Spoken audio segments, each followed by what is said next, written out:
It's Wednesday, April 12th, 2017. It's time for WorthPoint Chats with Harry Rinker. I'm Greg Watkins, the editor at WorthPoint.com, and it's time to talk with our in-house expert on all things antiques and collectibles, Harry. How you doing? Hey, I'm doing fine. You look a little red. Have you been out in the sun? I spent 5 days in Turks and Caicos last week, and so I'm feeling pretty good. In where?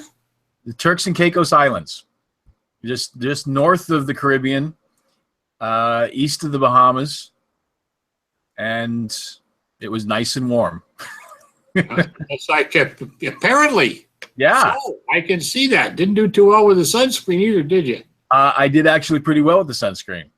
Oh, all right. Yeah, I did not burn. I just got a nice red complexion this week. Yes, well, I'm still suffering from some of the burning I did when I was down in Florida, so we won't go there. Okay. All right, well, we're going to do something novel tonight.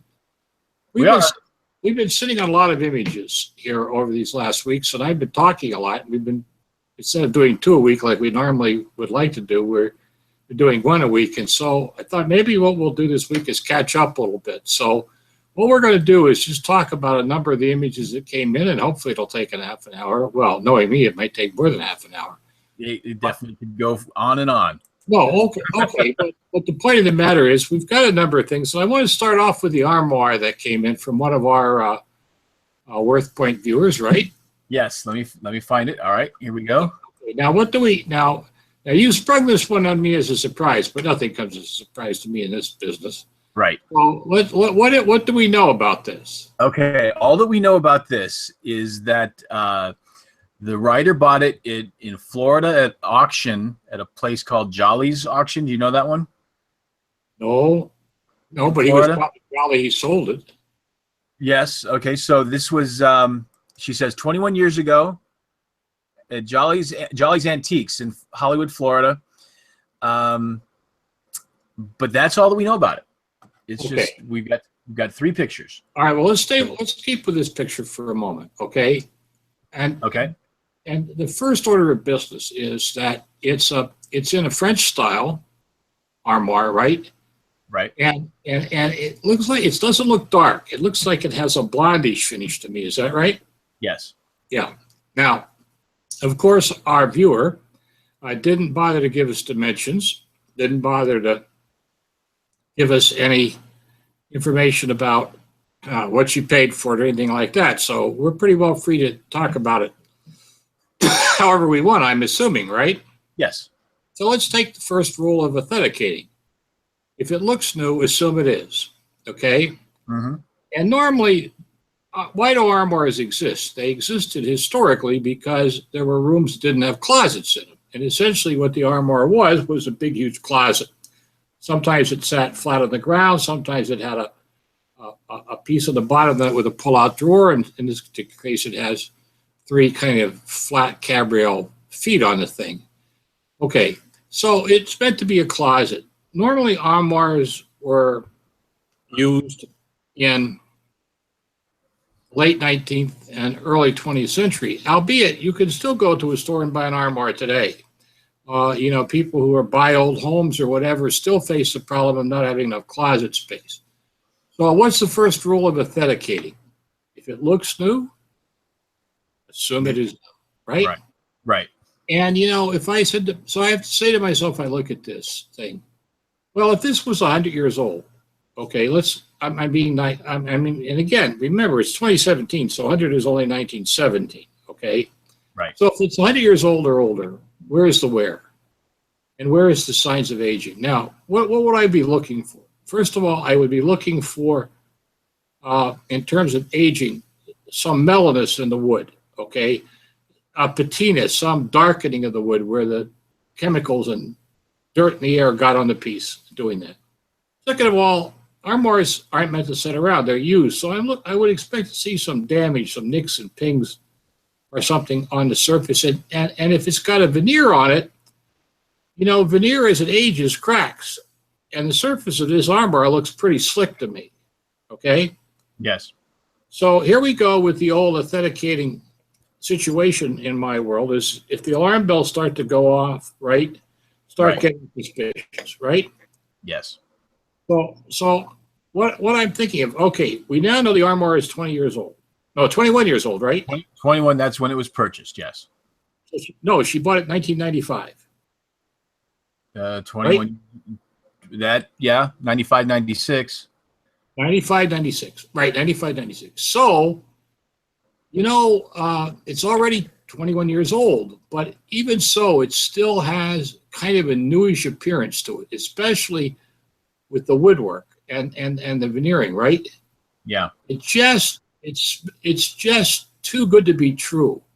I mean, you don't see any indication of marks on the bottom and so forth. So, my suspicion at this point, without seeing it the next slide, which I have to confess I've seen, but I would have told you this anyway, is that we're not looking at a real old piece here. Maybe a piece from the 60s, 70s, or 80s, but not much before that. This piece was relatively new when she bought it, either out of a container load, made up to sell in that. We'll get to that in a minute. But now let's look inside. All right, here we go. Here we go, right? Boo! Boo! Now look. No historic armoire ever looked like that inside. Seriously, it did not. I mean, come on, with units in there with glass fronts on them in the front of it, that interior is brand new. I mean, brand new 21 years ago or so, okay? Right. So what do we have? We have a piece of what was then modern furniture somewhere in the 70s or 80s that was designed to look old by appearance, but to be functional as new. Okay?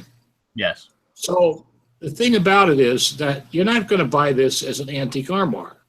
You're going to buy it as a piece of used furniture. And if you need an armoire and you go out and you want to buy one like this today, you're going to spend $800 to a couple of $1,000. So we already know that, if somebody asks $300 to $500 for it, it's probably okay because that's way cheaper than new. All right?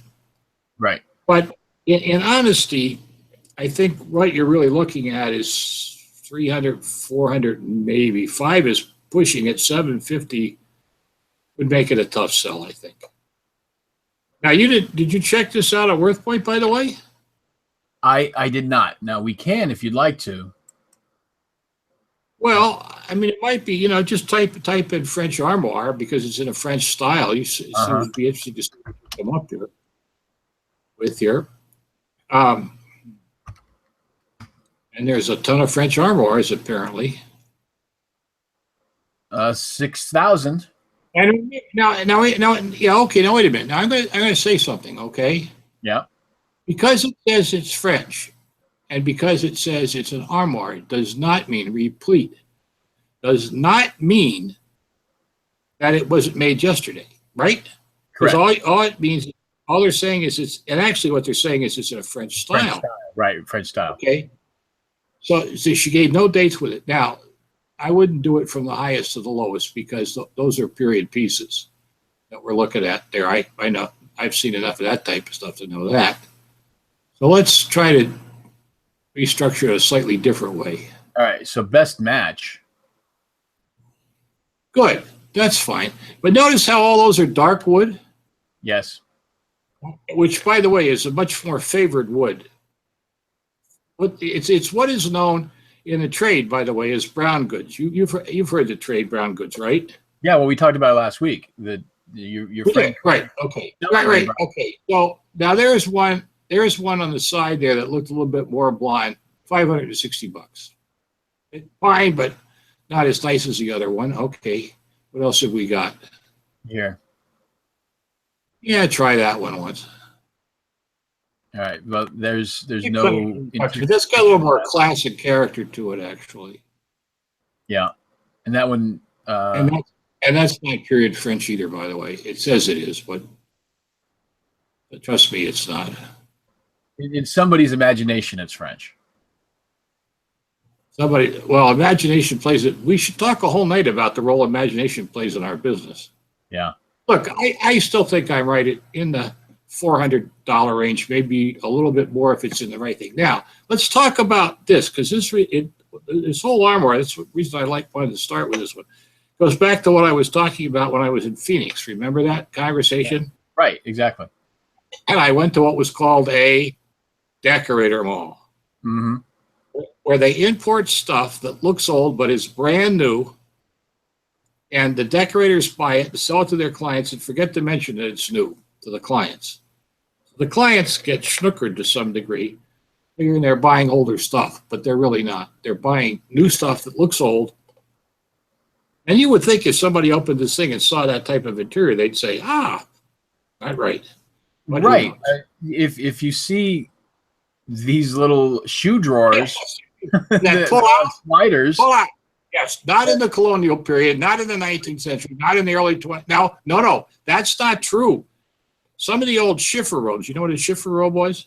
Yes. Yeah. Yeah. No. Yeah. And that, Schiffer yeah. robe. That's right. That was a smaller size armoire that had clothes on one side and drawers on the other. They did from the 19 teens and 20s. They did have pull-out panels for shoes and stuff. Okay. But not this one, buddy. But yeah, not well, and the glass-faced drawers, drop-down doors. I would say that's a bit of a giveaway too. Yes. Yeah. Well, okay, that's that one. Okay. Well, we hope our listener didn't pay 3 or 4 times what we told her, and I think it's now again, we don't know where that's located either. I didn't know I was doing this one next, but going back to that armoire, do you know where it's located? Did we get an area where Florida. Huh? Oh, Florida. dog world. Tough sell in Florida. Yeah. Okay. Now it needs to be, well, it depends in Florida. In Orlando, it might be all right. It's a big city sell. Well, she bought it in Hollywood, Florida. Ah, yes. Over on the coast where people have more money than sense. Well, there you go. There you go. All right. So suspicions confirmed even more.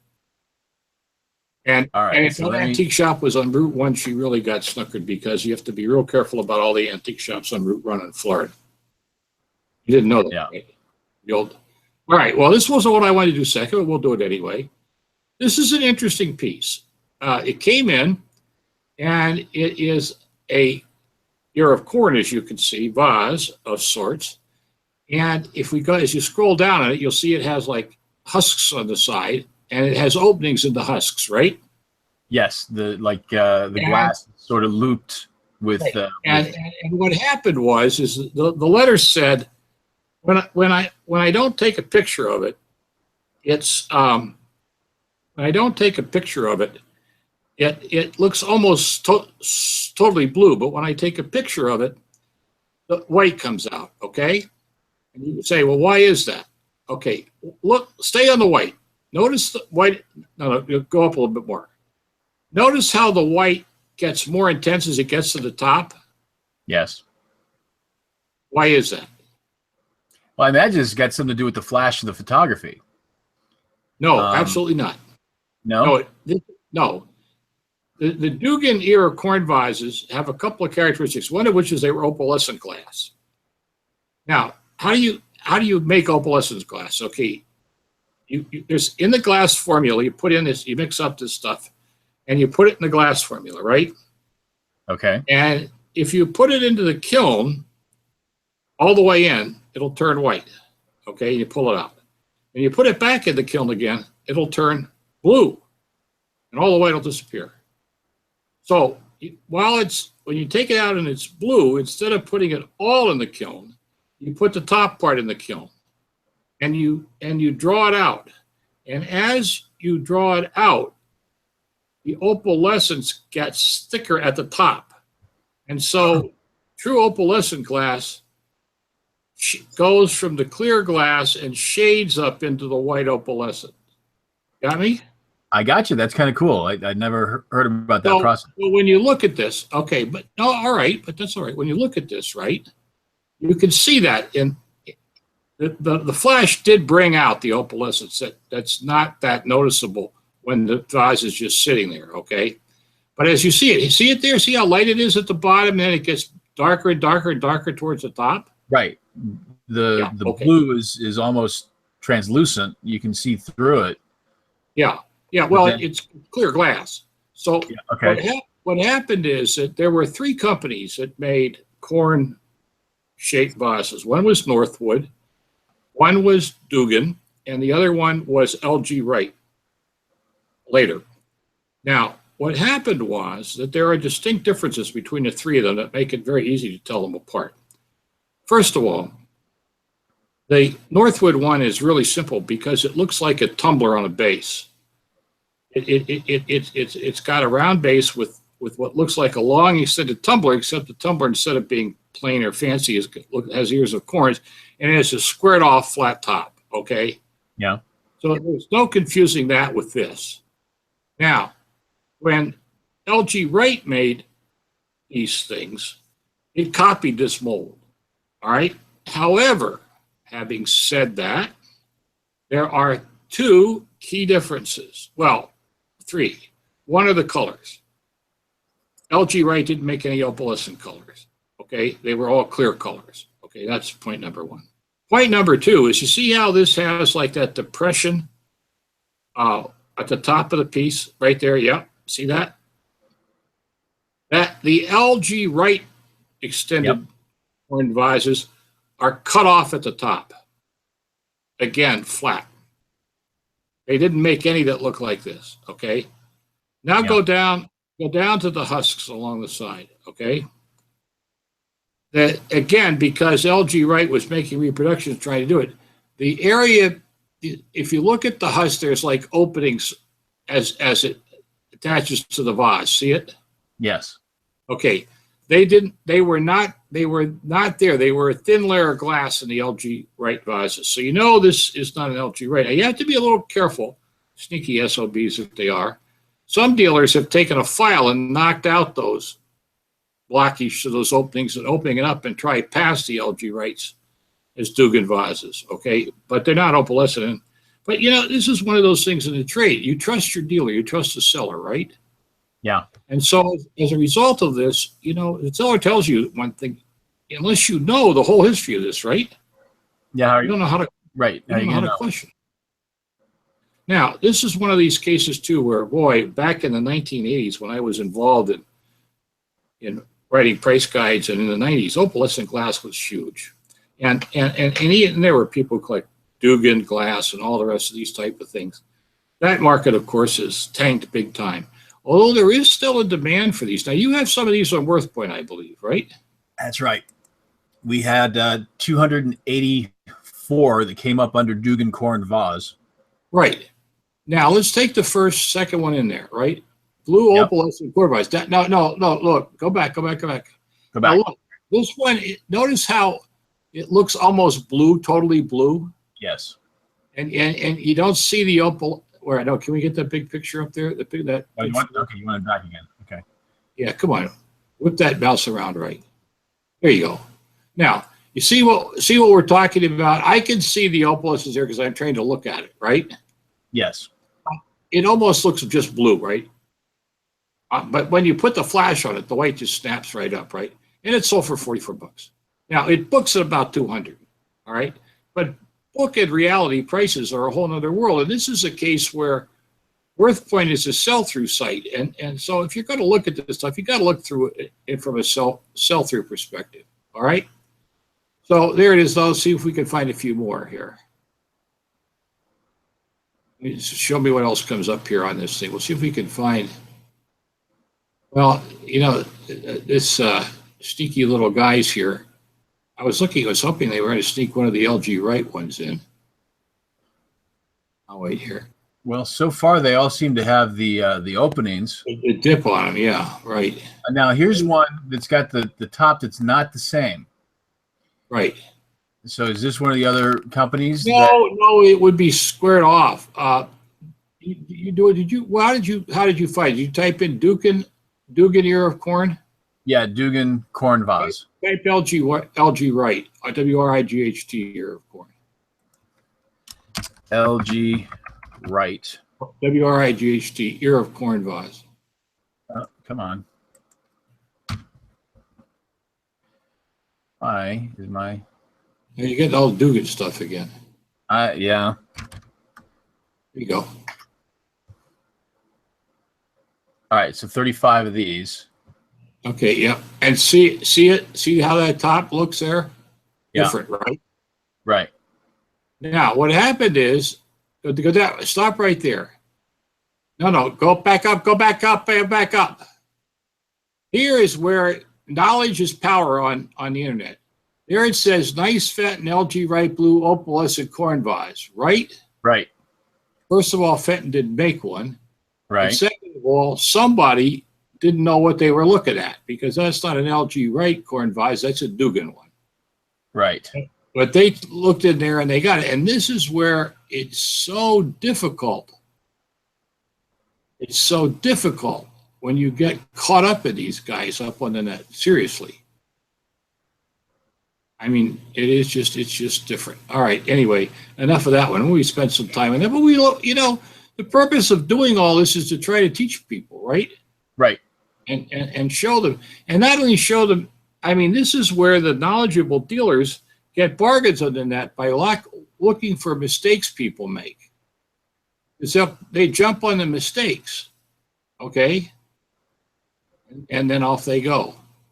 All right. So I wanted. We have a coffee pot. Well, not a coffee pot, a coffee brewer that got sent in, and this is an interesting one. Yeah. All right. Now, what's nice about this is that this one is mint in the box, never used.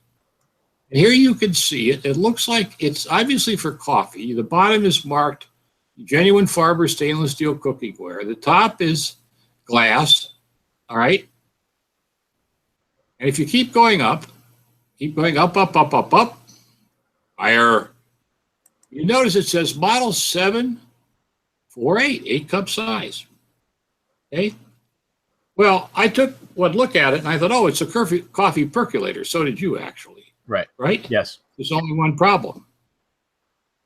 You need an electric to drive a coffee percolator. Percolators are electric driven. This one was meant to sit on a stove. It's called a coffee brewer, first of all. All right. Okay. Right. Well, now let me tell you what I know about this. Now, this came from one of our listeners, our viewers, excuse me, that says, I have a model 748 8-cup Farberware stainless steel coffee brewer. The stainless steel pot has a period Farberware sticker on it. We know that. Dunbar made the heat-resistant top. The stainless steel top has a fluted cup-like finial. Have a look at that finial. Now, up. Keep going, up. Finial at the top, on the top lid. There you go. Now, that says Art Deco all over the place, doesn't it? Yeah. So you're looking at the 20s or 30s, all right? So I tried searching the internet for information, but didn't find any. Well, I said, and she said, she wants to know, can you use it? Well, first of all, yeah, obviously, if it's mint in the box and it doesn't require any electricity, of course it's usable. Yeah, put it on the stovetop and go for it. Okay, but what you have is what is called, I mean, theoretically you can call it a percolator, but the correct name is a viewer. It's called a vacuum percolator. And it's a predecessor to the automatic drip percolator that had all the electric stuff, all right? It was used to make coffee in the 1920s in diners, kitchens, and lunch wagons, okay? Now, here's how it worked, which, and this is the whole fun of getting involved with this stuff, being able to research it, okay? Here's how it works. You take the top off. Glass globe? You take the glass globe off, right? Okay. And you brew up hot water in the lower half and boil it. Now, as it starts to steam, you throw the glass section on the top into the thing, right? The expanding steam pushes the water through a filter and up until the upper unit, which holds the coffee. All right.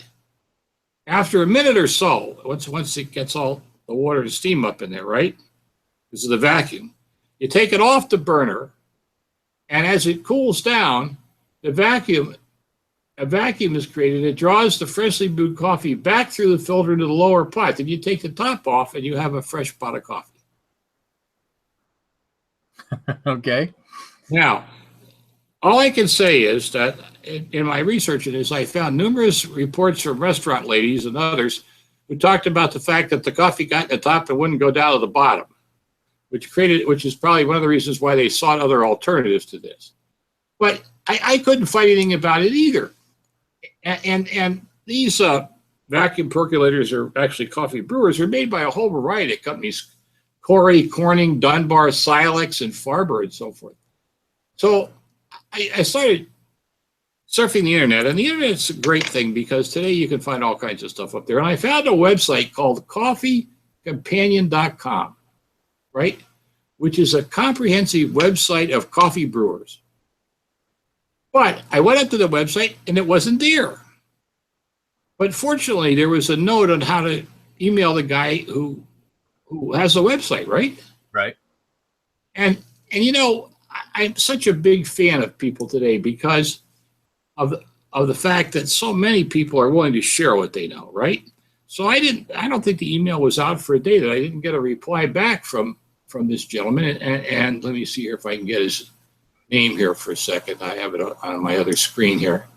His name was Brian Harris of Westford, Massachusetts. And his website is coffeecompanion.com. And here's what he wrote. He said, "What an interesting vacuum coffee maker. Farberware manufactured a line of innovative and unique coffee makers they called coffee robots, which were introduced in the mid-1930s." So now we have it dated. It's in the mid-1930s. Okay. Your vacuum pot is a follow-up to that line. It appears to be their last vacuum pot made before switching over to the pumping percolator technology. I've located the design pack. He sends me a copy of the design pack. Are you amazed by that? Dating 1942. That's pretty cool. He says, "It's interesting that your glass is marked Dunbar. On the older robots, the glass was unmarked. I do not doubt the glasses, period. Farberware presumably had an agreement with Dunbar Glass to supply the upper globes. Dunbar also sold their own brand of coffee makers." Now, this type of thing sells on eBay for $30 to $50, okay? And I will tell you what, there isn't a huge market out there for this stuff, trust me. Those are asking prices, $30 to $50. Mm-hmm. I think a sell-through price is $20 to $35. But having said that, the fact that we know a lot about it, we know the model number, we know the year it was made, we know there's a patent exists, I think it's $50, $40 to $50 at least. About $100 not. But still neat, right?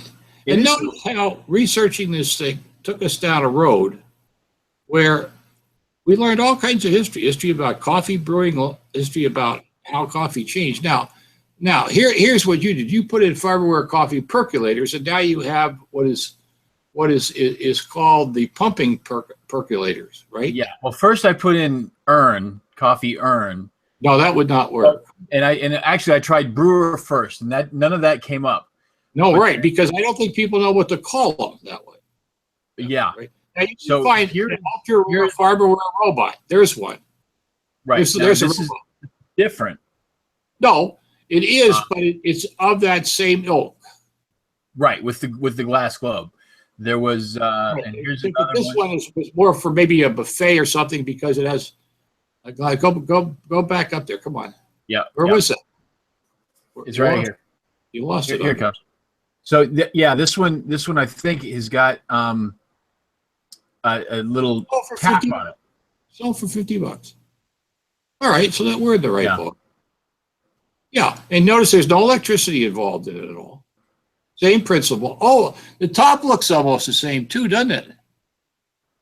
Yes. Yeah, the top design looks almost the same, but this one has a spout. Doesn't have its period box or the period label though. Interesting. Well, anyway, what a neat thing. So learn something new every day. Yeah. That was cool. That's what I keep telling my students. Learning is a lifelong experience. And here is the name of the game. You've learned a lot in the last half hour. No, we're not doing that one. We're done. Let's save it. Well, we can use it as a tease. Tune in next week if you'd like to know what that's all about. Well, they had to be paying attention. Knowing me as you know me, that's not a 2-minute story either. No, it won't be. No, it will not. I promise you it will not. Because of the fact that that's almost a whole half-hour story. But now, how do we get all this stuff? You might ask us. How do we? If you don't ask, I'm going to tell you anyway, right? That's right. You send the objects you'd like us to talk about here on the YouTube videos to community@worthpoint.com. Now, do us some favors. In your email, first of all, please give us sizes. That's very important. We need some sense of perspective. We need images, not just one picture of the object, but as many details as you can provide. And thank the person that sent us the armoire from sending us a picture of the interior, because that just confirmed what we suspected from the outside. But also, if there's something you'd like us to talk about in the antiques and collectibles trade, send that question to community@worthpoint.com. Now, it would be, it would be nice if we could do personal answers, but we can't do that. We'll answer them on the air here. Don't put in there, I don't catch every YouTube video, or I don't catch every one you do. Too bad. They're posted up there, and you can look. No, look, I mean, I must get a half a dozen emails a week from my newspaper column. Others, they say, we have this. Would you please get back to me? Legally, I want to sell it. They're not, I don't do free appraisals. I do free appraisals here, but then I also have an agreement with WorthPoint, so they're paying me to do the free appraisals. So enough of that. Anyway, okay. Well, that was quick. Hardly seems like we started. Yeah, just time really blew by on this one. But the thing is that, one final note, what we talk about for each of these objects, the rules, the way we look at them, applies to all the objects. The theory on how to figure out what you're looking at. Absolutely. It's not this is how it only applies here. It applies across the board. So learn as we go along and use it to look at other objects through the same set of eyes. All right, you buddy, have a great week. All right, Harry. So next week we're on for same time, same channel, right? Yeah, from the Capitol Hotel, a boutique hotel in Washington, D.C. Yeah. Do you have another stamp conference? Yes, I do. All right. Okay. Well, until next week, then we will say goodbye. Goodbye. Bye, Harry.